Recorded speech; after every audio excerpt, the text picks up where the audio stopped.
Olá, pessoal! Bem-vindos a mais um vídeo do YouTube.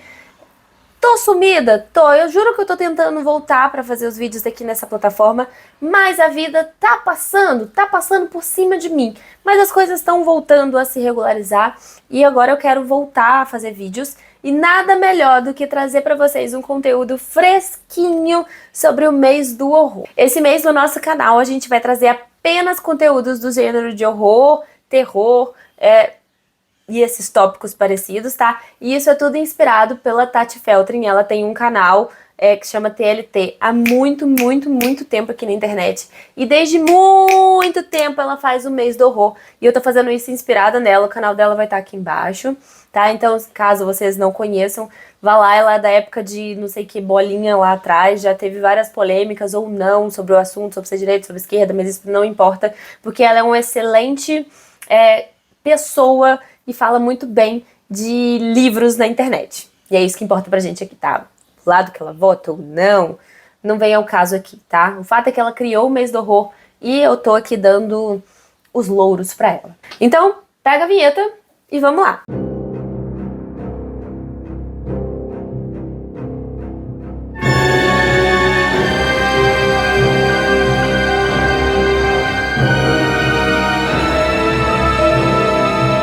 O horror é um gênero literário que tem a grande função, olha que função incrível, de gerar medo, terror, sentimentos de desconforto e suspense nos leitores. Mas o que realmente define o horror? Bom, pensando muito sobre essa pergunta, a gente pode dizer que o horror é a nossa capacidade de explorar o inexplicável, o desconhecido e o sobrenatural. O horror nos faz questionar a nossa sanidade, as nossas crenças e até mesmo a nossa realidade. Ele vai levar a gente para os lugares mais profundos da mente humana, onde só o medo reside. Ele vai levar a gente para os lugares mais escuros da mente humana, onde só os medos mais profundos existem. Lugares que normalmente a gente não quer visitar, mas dependendo são absurdamente atraentes para nossa curiosidade. O horror vai nos fazer confrontar os nossos medos, os nossos anseios, e assim vai conseguir fazer com que a gente entenda um pouco mais a personalidade humana. Logo, ele vai oferecer aí uma grande oportunidade de crescimento e de compreensão. Olha como eu fui profunda, tá? Eu fui fundo aqui nessa análise. Por muitos anos, o gênero do horror ele foi tido como algo menor dentro da literatura, como se fosse apenas escrito para entreter, para assustar, ou mesmo para gerar medo nas pessoas. Ele era considerado um tipo de literatura sem qualquer valor real, literário. Só mais recentemente, alguns críticos literários começaram a reconhecer o horror como o grande gênero literário que ele é, principalmente quando a gente pensa no horror, como eu falei antes, né? Como uma forma de conhecer e desvendar os grandes pormenores da alma humana, os grandes medos, os temores, inclusive a grande parte do nosso psicológico. Ele vai ajudar a gente a explorar grandes questões da natureza humana, da natureza da sociedade e principalmente da nossa cultura. O horror, na realidade, ele vai apenas refletir os nossos medos coletivos, as nossas ansiedades, os nossos desconhecimentos. Por isso que o horror também é considerado algo muito cultural, né? Ele vem das lendas urbanas, de coisas que não tinham muita explicação e que para isso a gente criava uma coisa absurda para poder justificar. Bom, mesmo não sendo tão considerado pela crítica literária, o horror sempre teve uma base de fãs gigantesca, né? E eu me incluo aí nessa base de fãs. Desde os contos góticos mais antigos até os romances, grandes romances de terror contemporâneos, a gente tem uma galera que é aficionada pelo gênero. Mas por que o horror é tão popular? Bom, primeiro é que ele oferece uma forma de escapismo da nossa realidade. Em um mundo onde a gente vive cheio de incertezas, de dúvidas, de ansiedades, o horror ele traz uma forma da gente entender a alma humana de um jeito diferente. O fato é que quando a gente lê um livro de terror, a gente consegue experimentar o medo e o horror sem de fato estar presenciando isso, né? Lá no confortinho da nossa casa. Ele vai nos fazer constantemente nos confrontar sobre o bem e o mal, sobre a vida e a morte, sobre o real e irreal. ele vai fazer constantemente a gente ter grandes reflexões sobre as grandes questões da vida humana. E obviamente, como o horror é um gênero tão antigo quanto a própria humanidade, né? Já que ele era usado ali desde antigamente ao redor da fogueira, onde você contava histórias para explicar coisas que não tinham muita explicação, como eu já falei antes. Ele tem uma base de autores simplesmente fantásticos, que vão de autores como Edgar Allan Poe, Mary Shelley, Bram Stoker, né, que escreveram livros como Drácula, Frankenstein. A gente tem também autores mais modernos e muito mais conhecidos, que vão desde Stephen King a Clive Barker, né? E a gente tem grandes livros famosos como A Casa Mal-Assombrada e por aí vai, que já viraram filmes, refilmes, refilmes, já inspiraram vários outros livros e várias outras obras de arte. Não tem como a gente deixar de falar da imensidão que esse gênero literário representa. Então, nada menos digno de que ter um mês apenas dedicado para ele. E o que essa quantidade de autores grandiosos veio mostrar, né? Que simplesmente o gênero do horror não tá aqui só para entreter. Ele também é uma forma de arte, uma forma de expressão social, uma forma de cultura. Ele é, na realidade, um comentário social. E nesse mês do horror, para homenagear grandes autores, eu andei pesquisando alguns contos que estavam em domínio público e eu resolvi compartilhar a leitura deles aqui com vocês, tá? Pra gente começar, o conto de hoje vai ser o conto A Máscara da Morte Rubra, do Edgar Allan Poe. Um conto super conhecido e que merece atenção. Vamos lá que eu vou ler pra vocês. Bom, meu conselho, agora que eu já tô com meu livro em mãos, é pra você colocar aquele fonezinho de ouvido, sentir a vibe aterrorizante do momento enquanto eu leio e conto essa história pra vocês, tá? Se você estiver de noite na sua casa, apaga a luz, deixa o clima de terror chegar até você. Então, vamos embora. Aqui na minha edição, inclusive, chama Máscara da Morte Vermelha, mas também é conhecido, como eu falei antes, a Máscara da Morte Rubra, tá? Vamos embora que eu vou começar. A Morte Vermelha devastava havia muito tempo o país. Nenhuma pestilência jamais fora tão fatal ou tão hedionda. O sangue era seu avatar e seu sinete. A vermelhidão e o horror do sangue. Havia dores agudas e tonturas súbitas e depois o profuso sangramento pelos poros, com o óbito final. As manchas escarlates no corpo, e especialmente no rosto da vítima, eram um banimento pestilente que alijava a pessoa da ajuda e solidariedade de seus semelhantes. E o processo todo de acometimento, progresso e término da doença consistia de meia hora. Mas o príncipe Próspero era feliz, destemido, sagaz. Quando seus domínios ficaram consideravelmente despovoados, ele convocou ante sua presença 1000 amigos sãos e despreocupados dentre os cavalheiros e damas de sua corte, e com eles se retirou para a profunda reclusão de uma de suas abadias fortificadas. Tratava-se de uma estrutura extensa e magnífica, criação do próprio gosto excêntrico, mas ao gosto do príncipe. Uma muralha forte e elevada a circundava. Essa muralha tinha portões de ferro. Os cortesãos, tendo entrado, trouxeram forjas e maciços martelos e soldaram as trancas. Decidiram não deixar meio algum de ingresso para os repentinos impulsos de desespero e tampouco de saída para o frenesi dos de dentro. A abadia estava amplamente aprovisionada. Com tais precauções, os cortesãos podiam, assim, desafiar o contágio. O mundo exterior que tomasse conta de si mesmo. Nesse meio tempo, era tolice angustiar-se ou pensar. O príncipe providenciara todos os aparatos para a diversão.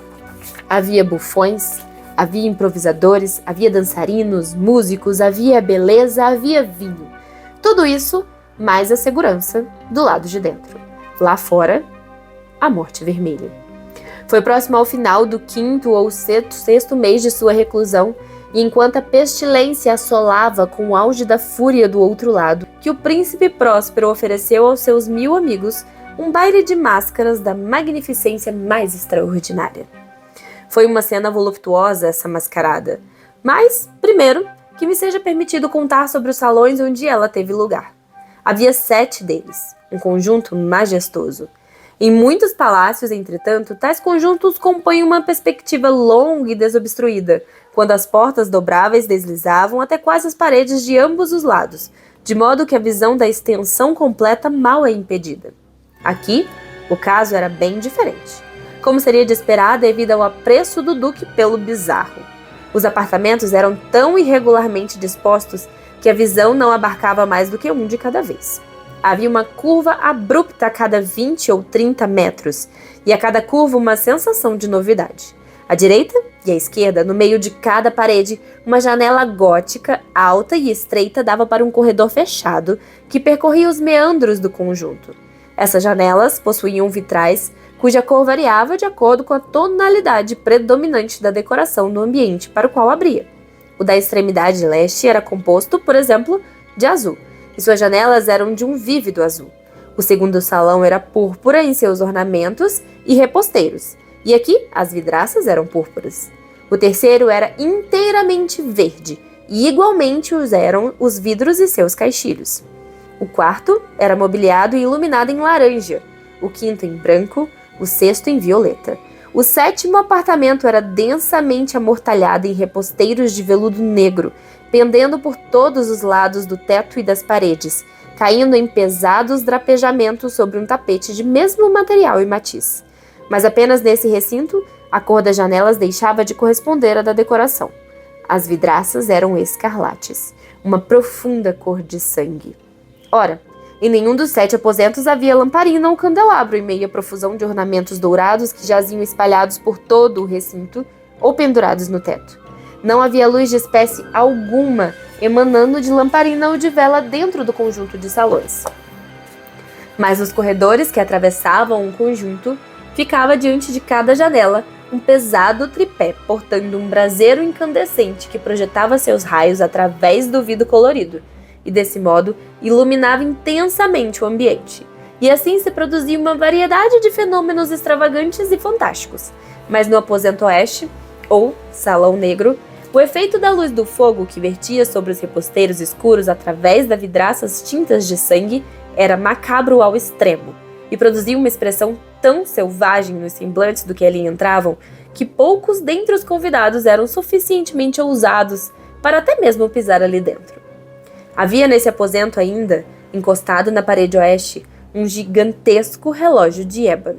Seu pêndulo oscilava de um lado para o outro, com um ruído surdo, pesado, monótono. E quando o ponteiro dos minutos completava seu percurso diante do mostrador e soava a hora dos brons e os pulmões do relógio, brotava um som distinto, alto, profundo, extraordinariamente musical, mas vibrando com nota e ênfase tão peculiares que, ao lapso de cada hora, os músicos da orquestra eram obrigados a fazer uma pausa momentânea em sua apresentação, para escutar o som, e desse modo os valsistas forçosamente interrompiam suas evoluções, e um breve desconcerto tomava conta de toda a alegre comitiva. E enquanto o carrilhão do relógio ainda soava, observava-se que os mais agitados iam ficando pálidos, e os mais idosos e entorpecidos passavam a mão na testa, como que em confusão, devaneio ou meditação. Mas quando os ecos cessavam por completo, risadas despreocupadas percorriam na mesma hora a multidão. Os músicos se entreolhavam e sorriam como que de seu próprio nervosismo e tolice, e prometiam uns aos outros sussurrando que os próximos repiques do relógio não produziriam neles semelhante emoção. E então, transcorrido o intervalo de 60 minutos, que compreende 3.600 segundos do tempo que voa, seguia-se outro repique do relógio. E então, o mesmo desconcerto, tremores e meditação de antes. Mas, a despeito dessas coisas, era uma festa alegre e magnífica. Os gostos do duque eram peculiares. Ele era dono de um olho aguçado para cores e efeitos. Desprezava os decora da mera moda. Seus projetos eram ousados e apaixonados, e suas concepções brilhavam com um esplendor bárbaro. Há esses que o teriam julgado louco. Seus admiradores não pensavam assim. Era necessário ouvi-lo, vê-lo, tocá-lo para ter certeza de que não o era. Fora ele que escolhera em sua maioria os adornos dispostos nos 7 salões por ocasião dessa sua grande fêtê, e fora a orientação de seu próprio gosto que determinara a caracterização dos mascarados. Sem dúvida, eram grotescos. Havia muito brilho, esplendor, coisas chamativas e espectrais. muitos do que se tem visto desde o Hernani. Havia figuras arabescas vestindo peças incongruentes. Havia extravagâncias delirantes como concebem os loucos. Havia beleza em excesso, luxúria em excesso, bizarro em excesso. Um quê de terrível e não pouco do que poderia ter suscitado aversão. Esgueirando-se aqui e ali pelos 7 salões, o que se via de fato era uma multidão de sonhos. E estes, os sonhos, se contorciam por toda parte, assumindo o matiz dos aposentos e fazendo a frenética música da orquestra parecer um eco de seus passos. E logo, badala o relógio de ébano no salão de veludo. E então, por um momento, tudo é quietude e tudo é silêncio, salvo a voz do relógio. Os sonhos estancam em rígida imobilidade, mas os ecos do carrilhão se desvanecem. Não duraram mais que um instante, e uma risada despreocupada, meio contida, flutua através deles conforme se vão. E agora, mais uma vez, a música se eleva e os sonhos se revivem e se contorcem de um lado ao outro com mais alegria que nunca, assumindo o matiz dos inúmeros vitrais através dos quais vertem os raios dos tripés. Mas no salão, que fica mais a oeste dos 7, nenhum dentre os mascarados se aventura, pois a noite se extingue lentamente, e lá flui a luz mais rubra através das vidraças tintas de sangue, e o negror dos cochinados, cor de sablé, horroriza. E aquele cujo pé pousa no tapete cor de sablé, chega, no relógio de ébano, próximo um dobre abafado mais solenemente enfático do que qualquer um que alcança os ouvidos deles, que se comprazem na alegria dos demais aposentos. Mas esses outros aposentos estavam densamente abarrotados, e neles bate febrilmente o coração da vida. E a festa prosseguiu rodopiando, até que enfim começou a soar a meia-noite no relógio. E então a música cessou, como que é um comando, e as evoluções do valsista se aquietaram, e seguiu-se uma inquietante cessação de todas as coisas, como antes. Mas agora havia 12 badaladas a soar no sino do relógio, e desse modo aconteceu. Talvez que mais pensamentos se insinuaram com mais tempo nas meditações dos pensativos dentre aqueles que festejavam. E assim também aconteceu, talvez antes que os últimos ecos do último toque houvessem mergulhado completamente no silêncio, haver inúmeros indivíduos na multidão que lentamente se deram conta da presença de uma figura mascarada que não chamara a atenção de um único indivíduo antes. E tendo o rumor dessa nova presença se disseminado aos sussurros pelos salões, enfim surgiu em toda a comitiva um burburinho ou murmúrio expressando desaprovação e surpresa. E depois, finalmente, terror, horror e aversão. Em uma reunião de fantasmagorias, tal como essa que pintei, deve-se muito bem supor que para estimular tal comoção a aparição nada tinha de ordinária. Na verdade, a licença para fantasias na noite era quase ilimitada. Mas a figura em questão superava em herodianismo o próprio Herodes e fora além dos limites até do indefinido decoro do príncipe. Há cordas nos corações dos mais negligentes que não podem ser tocadas sem despertar emoção. Mesmo para os irremediavelmente perdidos, para quem vida e morte são igualmente pilhérias. Há assuntos sobre os quais nenhuma pilhéria pode ser feita. A comitiva toda, de fato, parecia agora sentir profundamente que no traje e na conduta do estranho não existia nem humor, nem civilidade. A figura era alta e descarnada, e amortalhada da cabeça aos pés nas roupagens do túmulo. A máscara que ocultava as feições era feita de modo tão próximo a se assemelhar ao semblante de um cadáver enrijecido que um escrutínio mais detido teria tido dificuldade em detectar o embuste. E contudo, tudo isso podia ter sido suportado, quando não aprovado pelos burlescos foliões em torno. Mas o fantasiado chegara ao extremo de assumir a caracterização da morte vermelha. Sua vestimenta era salpicada de sangue, e sua ampla fronte, com todas as feições do rosto, aspergida com horror escarlate. Quando os olhos do príncipe Próspero pousaram na espectral imagem, que com movimentos vagarosos e solenes, como que a sustentar plenamente seu papel, esgueirava-se aqui e ali entre os valsistas, viram todos que era tomado de violenta agitação. Em um primeiro momento, com um forte estremecimento de terror ou aversão, mas em seguida sua fisionomia enrubesceu-se de fúria. Quem ousa? exigiu asperamente saber dos cortesãos próximos que o cercavam: quem ousa nos insultar assim com essa zombaria blasfema? Agarrai-o e desmascarai-o, de modo que saibamos quem haveremos de enforcar nas ameias ao amanhecer. Era no salão leste, ou azul, que se achava o príncipe Próspero, quando pronunciou essas palavras.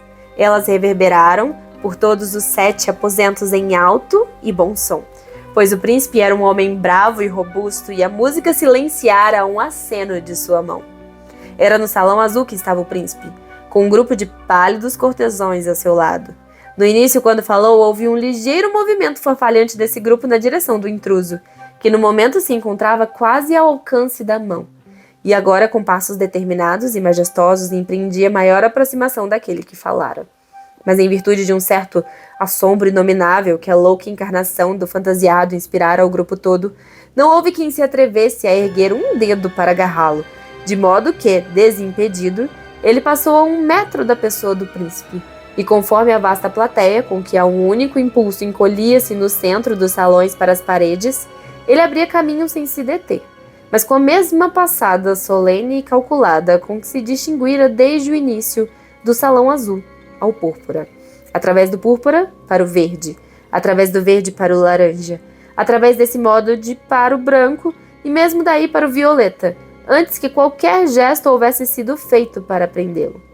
Foi então, entretanto, que o príncipe Próspero, enlouquecendo de fúria e da vergonha de sua própria covardia momentânea, disparou apressadamente pelos 6 aposentos, embora ninguém o seguisse, por conta de um terror mortal que deles todos se apoderara. Brandia no alto uma adaga desembainhada e se acercara em rápida impetuosidade, a 2 ou 3 passos da figura que se retirava, quando esta, tendo atingido a extremidade do salão de veludo, virou-se subitamente e confrontou seu perseguidor, houve um grito agudo, e a adaga tombou cintilando sobre o tapete cor de sablé, no qual instantaneamente depois disso caiu prostrado em morte o príncipe Próspero. Então, reunindo coragem selvagem do desespero, um bando de convivas arremeteu num tropel dentro do salão negro e, agarrando um fantasiado cuja figura alta permanecia ereta e imóvel à sombra do relógio de ébano, estacou ofegante de indizível horror ao descobrir que o sudário tumular e a máscara cadavérica de que se haviam apossado com tamanha brutalidade e violência não eram ocupados por nenhuma forma tangível. E agora era reconhecida a presença da Morte Vermelha. Ela entrara como um ladrão na calada da noite, e um a um tombaram os festivos convivas nos salões orvalhados de sangue de sua festa, e morreram um a um, na posição de desespero em que tombaram. E a vida no relógio de ébano se extinguiu junto com a do último folião, e as chamas dos tripés expiraram, e as trevas, e a dissolução, e a Morte Vermelha estenderam seus ilimitados domínios sobre eles todos. Incrível! Só isso que eu tenho pra dizer. Edgar Allan Poe é, sem dúvida, um dos maiores mestres do horror e do macabro. Ele nasceu em 1809 e revolucionou a literatura com seus contos góticos de terror e de suspense psicológico. Ele tinha uma capacidade, como vocês podem ver, fora do comum, de se aprofundar na mente humana. E os grandes temas que ele falava eram obsessão, loucura, morte e qualquer outro medo que assolasse a mente humana. A Máscara da Morte Vermelha ou A Máscara da Morte Rubra, esse conto que eu acabei de ler pra vocês, é um dos contos mais famosos do Edgar Allan Poe. A história, como vocês viram, vai se passar nesse castelo isolado, onde o príncipe Próspero vai chamar algumas pessoas como se fosse da alta sociedade para se isolar dessa peste que estava acontecendo do lado de fora do muro da sua casa. E com toda a empatia desse líder, ele vai organizar um baile de máscaras para comemorar que a destruição está toda do lado de fora, sem se preocupar com o que estava acontecendo lá. Até que no meio do baile chega essa criatura fantasiada de A Máscara da Morte Rubra, que na realidade é apenas uma simples alegoria à inevitabilidade da morte e a grande futilidade dos esforços humanos para evitá-la. O fato é que esse conto vai trazer a morte como inabalável e implacável. E serve para nos mostrar que não importa o quão ricos, poderosos e inabaláveis nós achamos que somos, a morte vai chegar para cada um de nós, independente de onde você esteja. E é com esse conto que eu vou finalizar agora, o nosso primeiro conto do mês do horror, tá? No próximo vídeo eu vou trazer para vocês também mais um conto do Edgar Allan Poe pra gente conversar e comentar. E a partir daí eu vou tentar trazer alguns resenhas de livros de terror, algumas coisas variadas, vamos ver o que vai dar pra fazer. Mas já tô feliz de ter produzido esse primeiro vídeo, tá? Beijos e espero vocês no nosso próximo vídeo aqui nesse canal. Não deixa de curtir, compartilhar e se inscrever no canal caso você goste de conteúdos como esse, que eu prometo que agora pelo menos um vídeo por semana vai sair, tá? A intenção é 2, mas se sair um eu já tô muito feliz. Então, vambora. Beijos!